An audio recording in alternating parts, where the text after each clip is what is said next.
Well, I mean, maybe we should take a step back, Robertson, and just sort of set forth just briefly, what it is that Human Rights Watch does. Because Please. as I outline in the book, Righting Wrongs, um, there are two key tools that we use.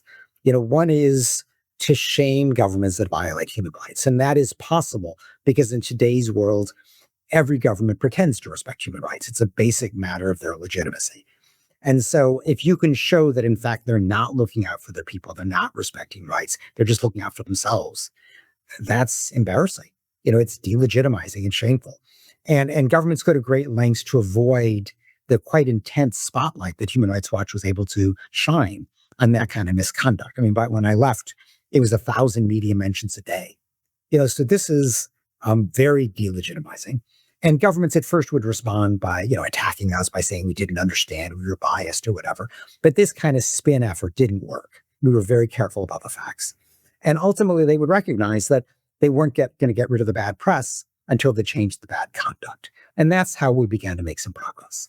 Now, the second tool that we would use is we would go to influential governments that purported to promote human rights in their foreign policies. And the premise to that work was that, every government, every dictatorship, every autocrat wants something from the international community. It could be arms sales, it could be, preferential trade benefits, it could be an invitation to some fancy summit, whatever it is. We would go to these potentially allied governments and say, would you deprive the target government of this thing that they want until they change? And that, could be very effective. And so the combination meant that we were hitting them in their reputation, also hitting them in their kind of economic and diplomatic interests. And that was a way to put very significant pressure on governments. We're not naive about governments. Governments violate human rights because it's very convenient.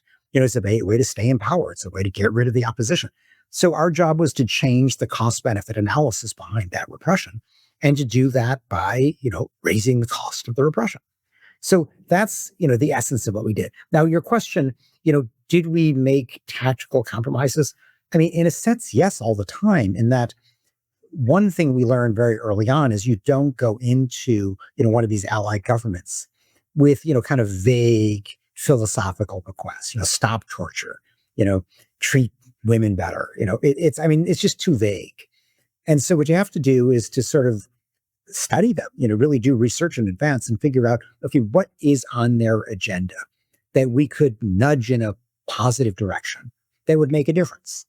And we would focus on these, kind of very concrete steps that were not necessarily a panacea, but would push the target government incrementally in the right direction. And so, that was just the pragmatism behind this kind of advocacy.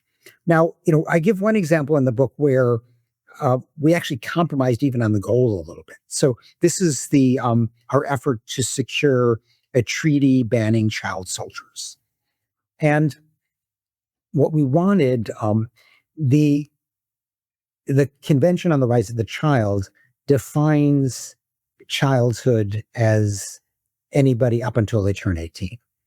But there was an anomaly in that it allowed recruitment of children who were younger. And so we wanted to close off that anomaly and raise the standard to 18 for any soldier. And that was the absolute goal.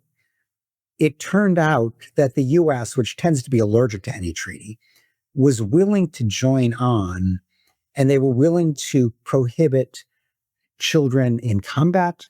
They were willing to prohibit forced recruitment of children. But they wanted to be able to voluntarily recruit basically 17-year-olds because that's when kids graduate from high school. And they wanted to be able to sort of sign them up then, even though they wouldn't deploy them in actual combat. And, we thought about it and figured, okay, that's not ideal, but to get the US on board rather than have the US, yet again oppose a global effort was worth it. And so we kind of signed off on that compromise.